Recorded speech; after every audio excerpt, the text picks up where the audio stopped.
بسم اللہ الرحمن الرحیم۔ القراءۃ الراشدہ الجزء الثالث کی آج کی کلاس میں ہم ان عبارتوں کو حل کریں گے۔ وقد زاد الملوک والامراء فی بنائہ، اور بادشاہوں نے اور امراء امیروں نے اس کی تعمیر میں اضافہ کیا، زیادتی کی۔ ووسعوا فی نواحیہ، اور انہوں نے اس کے گوشوں کو وسعت دی، کشادہ کیا، اس کی حدود کو بڑھایا۔ وشادوا مساکن للطلاب، یعنی اروقتاً، اور انہوں نے رہنے کے ہاسٹل بنائے طلباء کے لیے۔ واسکنوا فیہا، اور اس میں انہوں نے ٹھہرایا من لم یکن لہ مسکن، اس شخص کو جس کے لیے کوئی رہنے کی جگہ نہیں تھی۔ یاوی الیہ، اس میں اس کو وہ اس کی طرف اس میں پناہ لیتا۔ ولا سیما الغرباء، خاص کر کے غیر ملکی لوگ، مسافر لوگ ٹھہرتے تھے۔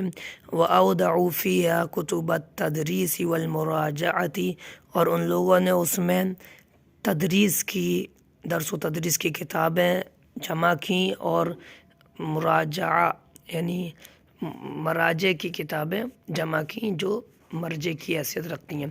کان الازہر یسیر علی نظام سہل، جامعہ ازہر ایک آسان نظام پر چل رہا تھا۔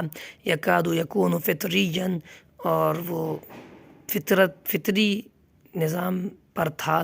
اساسہ التقوی، اس کی بنیاد تقوی تھی۔ وقوامہ احترام الدین و اہلہ، اور اس کا ستون دین کا احترام اور اہل دین کا احترام تھا۔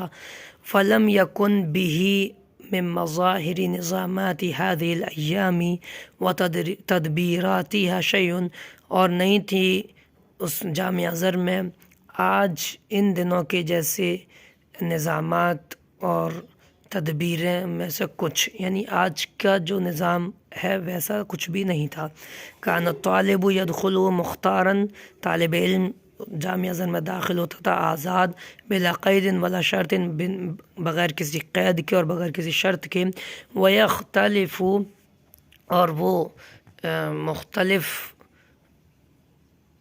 اختلاف کرتا، یعنی مختلف ہوتا، الی من اراد من العلماء، اس علماء کی طرف، اس عالم کی طرف جس کو وہ چاہتا، یعنی جس عالم کے پاس سے پڑھنا چاہتا اس کے پاس اس سے پڑھتا، اس کے پاس جاتا، لتلقی العلم عنہ، تاکہ اس سے علم حاصل کرے۔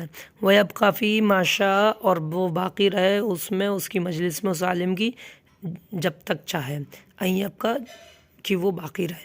فاذا آنس من نفسہ، جب وہ اپنے آپ میں محسوس کرتا علما کافیا، ایک کافی علم، و ملکتاً، اور ملکہ اور یعنی صلاحیت، یتمکن بہا من افادت غیرہ، اور ایسی صلاحیت جو اس کو قدرت بخشتی اپنے علاوہ کو فائدہ پہنچانے کی۔ جلس للتدریس، تو وہ پڑھانے کے لیے، درس و تدریس کے لیے بیٹھ جاتا، حیث یجد مکانا خالیا، اس جگہ جہاں وہ خالی جگہ پاتا۔ وعرض نفسہ علی الطلبۃ، اور طلباء کے سامنے اپنے آپ کو پیش کرتا۔ فکانوا اذا وجدوہ، تو طلباء جب اس کو پاتے، علی علم، علم پر، التفوا، تو وہ سب اس کی طرف متوجہ ہوتے، حولہ، اس کے چاروں طرف جمع ہو جاتے۔ وقبلوا یدہ، اور اس کے ہاتھ کو بوسہ دیتے۔ واذا رأوا غیر ذلک، اور وہ جب طلباء اس کے علاوہ دیکھتے، انصرفوا، تو اس سے انصرفوا عنہ، اس سے پھر جاتے۔ وتلک ہی الشہادۃ العالمیۃ التي كان يعطاها العلماء، اور یہی وہ عالمیت کی شہادت اور سند ہوتی جو علماء کو دی جاتی۔ تو یہ آج کی باتیں، اگلی کلاس میں انشاءاللہ اس سے آگے کی باتیں حل کریں گے۔ السلام علیکم ورحمۃ اللہ وبرکاتہ۔